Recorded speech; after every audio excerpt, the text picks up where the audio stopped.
दोस्तों, इस advance lecture में स्वागत है।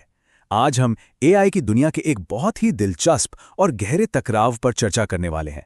सोचकर देखिए, एक तरफ हमारे पास बिल्कुल ठेठ निराशाजनक मैथमेटिकल प्रूफ्स हैं जो कहते हैं कि एआई का फेल होना तय है, और दूसरी तरफ मैसिव इंडस्ट्रियल स्केल पर एआई का धड़ाधड़ डिप्लॉयमेंट हो रहा है उम्मीदों के साथ। इन दोनों के बीच के इस फासले को समझना और लार्ज लैंग्वेज मॉडल्स की बुनियादी कमजोरियों को जानना आज किसी भी एडवांस्ड एआई रिसर्च के लिए बिल्कुल क्रूशियल है। तो चलिए इस मैथमेटिकल इम्पॉसिबिलिटी और इंजीनियरिंग रियलिटी के सफर पर निकलते हैं। आज के इस लेक्चर का रोड मैप कुछ ऐसा दिखेगा। हम शुरू करेंगे the mathematical certainty of failure से, फिर कैंटर्स डायगोनलाइजेशन कॉन्ट्रडिक्शन की गहराइयों में जाएंगे, उसके बाद देखेंगे रियल वर्ल्ड हैलुसिनेशन इंपैक्ट्स, और फिर सर्वाइविंग कैटास्ट्रॉफिक फॉरगेटिंग की प्रैक्टिकल इंजीनियरिंग पर आएंगे। इसके बाद मोए एमसीएल और एडवर्सेरियल केनिंग की डिटेल समझेंगे, और आखिर में थ्योरी वर्सेस इंडस्ट्रियल रियलिटी को कंपेयर करेंगे। तो चलिए आते हैं सेक्शन 1 पर, the mathematical certainty of failure. यहाँ हम उस फाउंडेशनल थ्योरम को देखेंगे जो ये साबित करता है कि हेलुसिनेशंस दरअसल कोई बग नहीं है जिसे फिक्स किया जा सके, बल्कि ये एक अनअवॉइडेबल फीचर है। एक perfect error free LLM mathematically exist ही नहीं कर सकता। इस कॉन्सेप्ट को समझने के लिए हमें सबसे पहले अपने रियल वर्ल्ड मॉडल्स की थ्योरेटिकल बाउंड्रीज तय करनी होंगी। जब हम LLMs को पॉलिनोमियल टाइम बाउंडेड और टोटल कंप्यूटेबल फंक्शंस के रूप में देखते हैं जो एक इन्यूमरेबल सेट का हिस्सा हैं, तो हम दरअसल उनकी सीमाओं को मैथमेटिकली एक फ्रेमवर्क में डाल रहे होते हैं। हम एसेंशियली मान रहे हैं कि इन मॉडल्स की एक अपर लिमिट है, और यहीं पर एंट्री होती है ग्रीन-लफॉन्ट इम्पॉसिबिलिटी थ्योरम की। ये थ्योरम सच में एक आई ओपनर है। ये इन्फ्रेंस को एक ऑक्शन ऑफ आइडियाज के रूप में मॉडल करता है, और इसका कंक्लूजन, ऐसी कोई इन्फ्रेंस मैकेनिज्म बन ही नहीं सकती जो एक ही वक्त में पूरी तरह से ट्रूथफुल हो, सिमेंटिक इन्फॉर्मेशन को कंजर्व करे, नॉलेज रिवील करे और ऑप्टिमल भी हो। यानी मैथमेटिक्स खुद कह रहा है कि एब्सोल्यूट ट्रूथ की गारंटी देना मशीन के लिए मैथमेटिकली इम्पॉसिबल है। अब आगे बढ़ते हैं सेक्शन 2 की तरफ, कैंटोर्स डायगोनलाइजेशन कॉन्ट्रडिक्शन। ये वो फॉर्मल प्रूफ है जहां हम 19वीं सेंचुरी के एक क्लासिकल मैथ आर्ग्यूमेंट का इस्तेमाल करके इस इनेट लिमिटेशन को टेक्निकली वेरीफाई करेंगे। इस टेबल को ध्यान से देखिए। ये एक इनफाइनाइट ग्रिड को दर्शाता है, जहां एक्स एक्सिस पर हमारे इनपुट्स यानी टेस्ट सैंपल्स हैं और वाई एक्सिस पर LLM स्टेट्स हैं।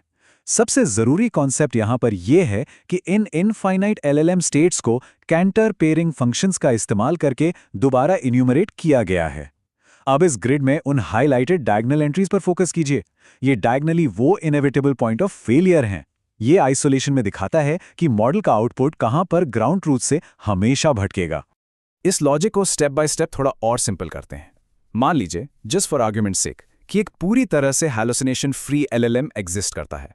अब अगर हम उसकी सभी स्टेट्स में स्ट्रिंग्स फीड करें, तो हम जानबूझकर एक ऐसा ग्राउंड ट्रूथ डिफाइन कर सकते हैं जो ठीक उस डायगोनल आउटपुट को उल्टा कर दे, यानी फ्लिप कर दे। ये सीधा एक कॉन्ट्रडिक्शन पैदा करता है। और इसका मतलब क्या हुआ? इसका मतलब यह है कि ऐसी कोई सिंगल मॉडल स्टेट नहीं है जो हर पॉसिबल क्वेरी के लिए ग्राउंड ट्रूथ से एक्यूरेटली मैच कर सके। इन शॉर्ट, कोई भी मॉडल हो, वो आखिरकार हैलुसिनेट करेगा ही करेगा। एब्स्ट्रैक्ट मैथमेटिक्स और थ्योरीज से अब थोड़ा बाहर आते हैं। सेक्शन 3 में देखते हैं कि जब फेलियर की ये mathematical guarantees real world deployment से टकराती हैं, तो असल जिंदगी में इसका क्या असर होता है। इन दो हेडलाइंस पर गौर कीजिए। ये थियोरेटिकल लिमिट्स का रियल वर्ल्ड मैनिफेस्टेशन है। एक तरफ एयर कनाडा के चैटबॉट ने अपनी तरफ से एक फेक रिफंड पॉलिसी हलूसिनेट कर दी, जिसका अंजाम एयरलाइन पर सीधा लॉसूट थोक दिया गया।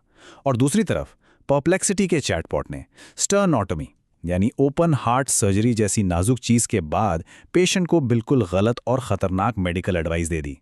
ये सिर्फ मैथ की इक्वेशंस नहीं हैं, ये असल जिंदगी में बड़े लीगल और मेडिकल रिस्क्स हैं। जब मैथ ने ही परफेक्ट एआई की उम्मीद को नकार दिया है, तो इंजीनियर्स क्या करें? हार मान लें? बिल्कुल नहीं। सेक्शन 4 सर्वाइविंग कैटास्ट्रॉफिक फॉरगेटिंग इसी इंजीनियरिंग पिवट के बारे में है। यहां देखते हैं कि कंटिन्यूअल लर्निंग के जरिए मॉडल्स को सेल्फ इवॉल्व करने की कोशिश कैसे की जाती है। इस सेल्फ एवोल्यूशन के रास्ते में सबसे बड़ी दीवार है कैटास्ट्रॉफिक फॉरगेटिंग। ये बेसिकली एक ऐसी स्थिति है जहां एक मॉडल किसी नए टास्क को सीखने के चक्कर में अपने पुराने टास्क की जानकारी खो बैठता है। क्यों? क्योंकि नया डेटा पुरानी डेटा डिस्ट्रीब्यूशंस को ओवरराइड कर देता है। सोचिए, नया सीखने की कीमत पुरानी मेमोरी को तबाह करके चुकानी पड़ रही है। और यहीं से शुरू होता है इंजीनियर्स का एक बड़ा डिलेमा, एक बहुत ही ट्रिकी ट्रेड ऑफ। एक रास्ता है पैरामीटर आइसोलेशन का, जहां टास्क स्पेसिफिक नॉलेज को बचाने के लिए पैरामीटर्स को अलग अलग रखा जाता है ताकि मॉडल पुरानी बातें ना भूले। दूसरा रास्ता है नॉलेज ट्रांसफर का, जहां क्रॉस टास्क इनसाइट शेयर किए जाते हैं ताकि मॉडल जनरलाइज कर सके और बेटर परफॉर्म करे। इन दोनों के बीच सही बैलेंस मेंटेन करना किसी टाइट रोप वॉक से कम नहीं है। इस प्रॉब्लम को टैकल करने के लिए टेंसेंट AI लैब ने एक दिलचस्प अप्रोच निकाली है। सेक्शन 5 में हम समझेंगे उनका MOAS CL and adversarial training framework. ये specifically in conflicting continuous learning requirements को मैनेज करने के लिए डिज़ाइन किया गया है। चलिए इस MOA MLA फ्रेमवर्क को अनपैक करते हैं। इन्होंने एक ड्यूअल एक्सपर्ट आर्किटेक्चर बनाया है using mixture of LoRA experts. इसमें 2 हिस्से हैं।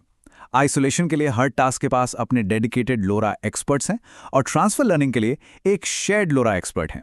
और इस पूरे सिस्टम में बैलेंस लाने के लिए एक जेनरेटिव एडवर्सेरियल नेटवर्क यानी GAN को इंटीग्रेट किया गया है, जिसमें एक टास्क अवेयर डिस्क्रिमिनेटर काम करता है। ये एडवर्सेरियल लूप बिल्कुल एक कैट एंड माउस गेम की तरह काम करता है। पहले जनरेटर एक शेयर्ड रिप्रेजेंटेशन क्रिएट करता है, उसके बाद टास्क अवेयर डिस्क्रिमिनेटर ये गैस करने की कोशिश करता है कि ये डेटा किस टास्क का है, और फिर गेम में आता है एडवर्सेरियल लॉस, जो उन सभी टास्क इररिलेवेंट सिग्नल्स यानी नॉइज को दबा देता है। इस तरह ये लूप उस शेयर्ड एक्सपर्ट को फोर्स करता है कि वो सिर्फ प्योर जनरलाइज्ड रिप्रेजेंटेशंस ही सीखे, बिना किसी एक्स्ट्रा नॉइज के।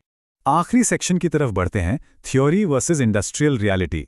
हमने थ्योरी समझ ली, अब उस स्टेराइल मैथमेटिकल प्रूफ को इंडस्ट्रियल स्केल के इस मेसी और कियोटिक डिप्लॉयमेंट एनवायरनमेंट के सामने रखकर देखते हैं।